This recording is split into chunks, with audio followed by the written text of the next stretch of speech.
बिस्मिल्लाहिर्रहमानिर्रहीम। अस्सलामुअलैकुम। BBC 11 headlines news से मैं हूं सबा मुनीर।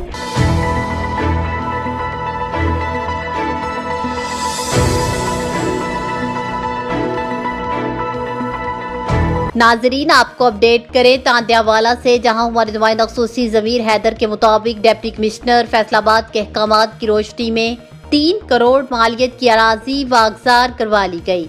तफसीलात के मुताबिक 420 कफ़े में 3 एकड़ अराजी वागजार करवा ली गई। आपको बताएं कि सरकारी अराजी पर लोगों ने कब्जा किया हुआ था, जिस पर असिस्टेंट कमिश्नर नौमान अली डोगर की जेर निगरानी आज ग्रैंड ऑपरेशन किया गया और भारी मशीनरी की मदद से अराजी पर कायम मकानात को गिरा दिया गया।